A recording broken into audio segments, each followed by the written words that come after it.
This podcast is part of the Deluxe Edition Network. To find other great shows on the network, head over to deluxeeditionnetwork.com. That's deluxeeditionnetwork.com.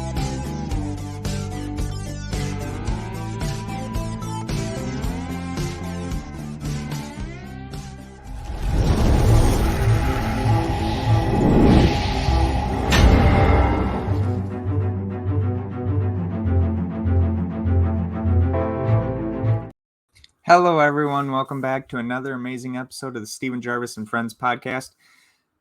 Before we get into today's episode, I want to talk to you about the deluxeeditionnetwork.com, where you will find the May podcasts of the month, which are Horsing Around and The Real Drunks.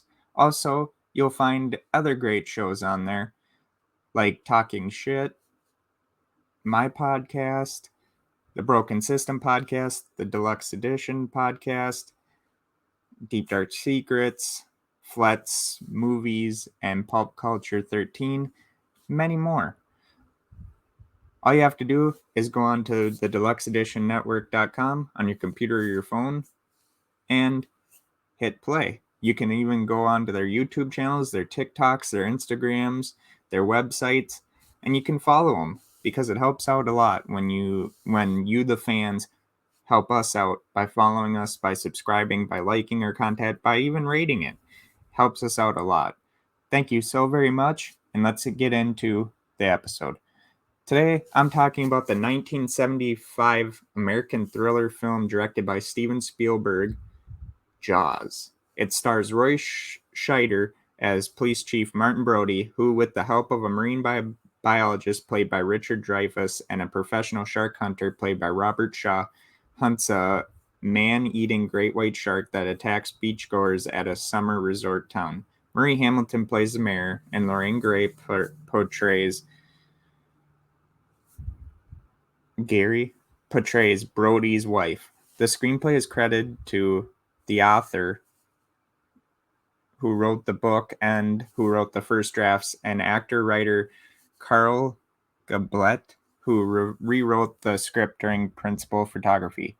Shot mostly on location at Martha's Vineyard in Massachusetts, Jaws was the first major motion picture to be shot on the ocean and consequently had a treble production, going over budget and schedule. As the art department's mechanical sharks often malfunction, Spielberg decided mostly to suggest the shark's presence, employing an ominous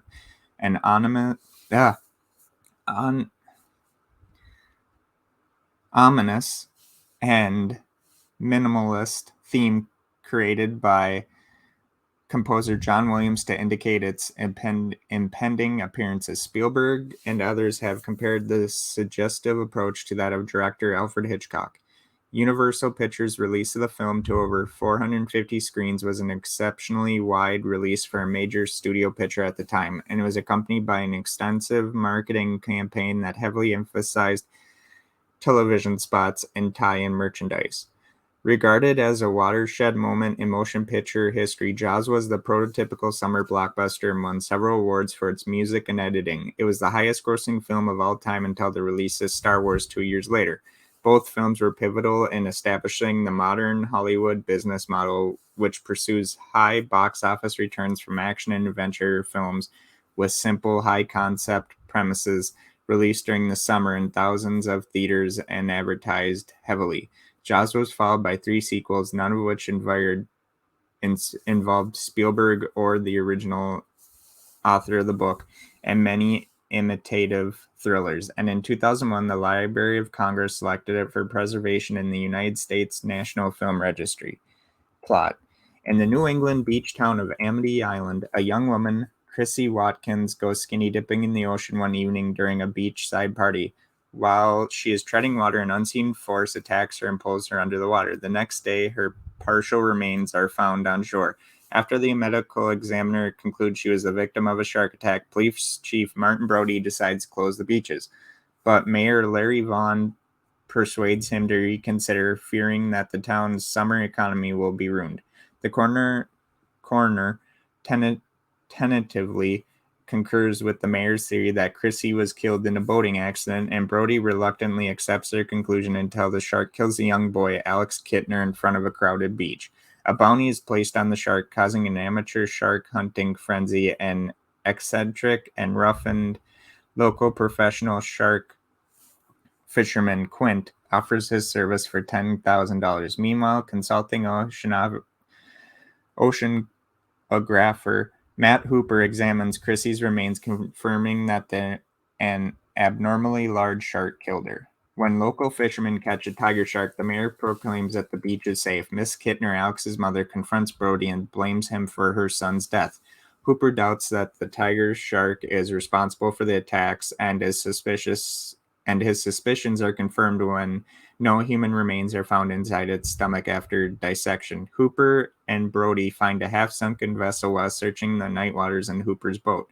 Underwater, Hooper removes a sizable giant white shark's tooth from the boat's hull, but accidentally drops it after discovering the partial corpse of local fisherman Ben Gardner.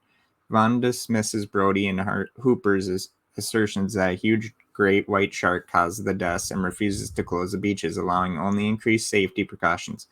On the 4th of July weekend, tourists pack the beaches. Following a juvenile prank with a fake shark, the real shark enters a nearby lagoon, killing a boater and causing Brody's oldest son, Michael, to go into shock. Brody then convinces a guilt-ridden Vaughn to immediately hire Quint. Despite tension between Quint and Hooper, they set out with Brody on Quint's boat, the Orca, to hunt the shark while Brody lays down a chum line. Quint waits for an opportunity to hook the shark when the shark suddenly appears behind the boat. Quint, estimating that it is 25 feet long and weighs 3 tons, harpoons it with the line attached to a flotation barrel, but it pulls the barrel underwater and disappears. At nightfall, Quint and Hooper drunkenly exchange stories about their sordid scars, and Quint reveals that he survived the attack on the USS Indianapolis. The shark returns unexpectedly, ramming the boat's hull and disabling the power. The men work through the night repairing the engine. In the morning, Brody attempts to call the Coast Guard, but Quint, who has become obsessed with killing the shark without outside assistance, smashes the radio. After a long chase, Quint harpoons the shark with another barrel. The line is tied to the stern cleats, but the shark drags the boat backward, swamping the deck and flooding the engine compartment.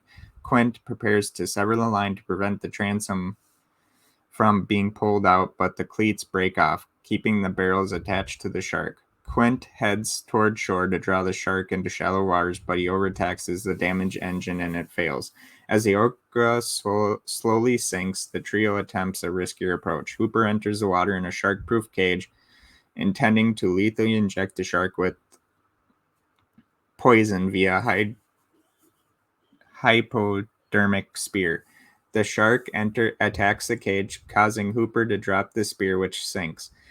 While the shark thrashes in the entangled remains of the cage, Hooper manages to escape to the seabed. The shark breaks free and leaps onto the boat, subsequently devouring Quint. Trapped on the sinking vessel, Brody shoves a pressurized scuba tank into the shark's mouth and climbs onto the crow's nest. He shoots the tank with Quint's rifle, killing the shark with the resulting explosion.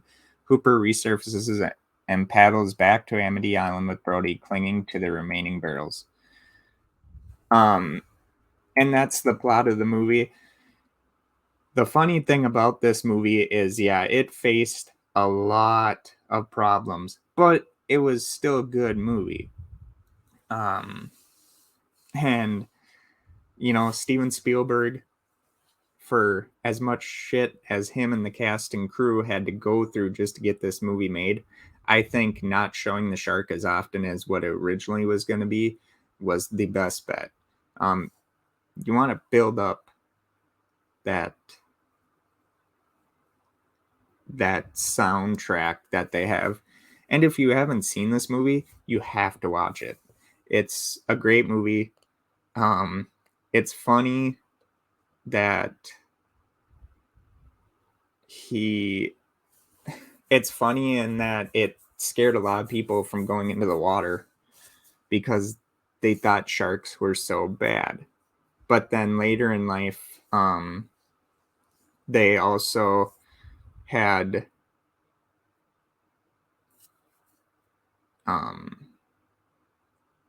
people thinking that sharks were bad and that they kill people and all that, which attacks do happen. It's just very rare. And Steven Spielberg kind of regretted making this movie later on in life, but he still loves the movie, and it's still a great movie. It would spawn other sequels that were good, unless you count the fourth one, Jaws: The Revenge, which is horrible. But with this one,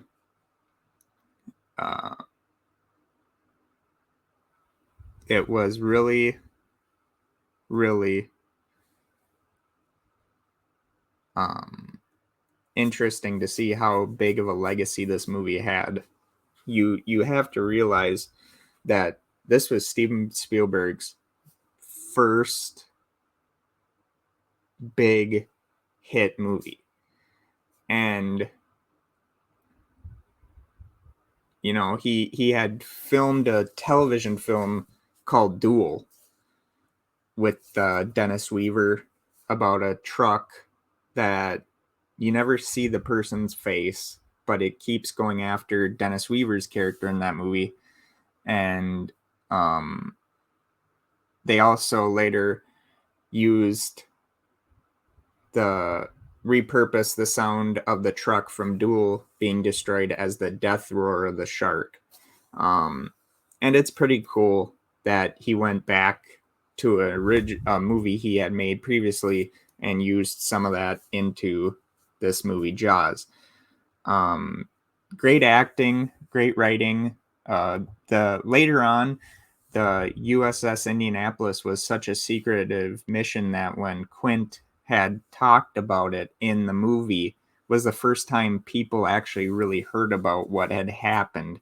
And I guess people that were on the Indianapolis that had survived what had happened, went up and thanked Robert Shaw for talking about it. And that is pretty much the review of Jaws. I hope I did it justice, because like I said, this is such a great movie that if you haven't seen it, go see it. And if you have, you know what I'm talking about.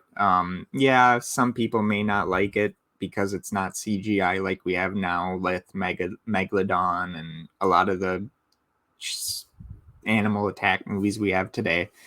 But this movie really is one that stands above time, just like Godzilla, just like some of the imitation films from Jaws, which were Grizzly, Piranha, low budget films they were, but they were still good in their own way.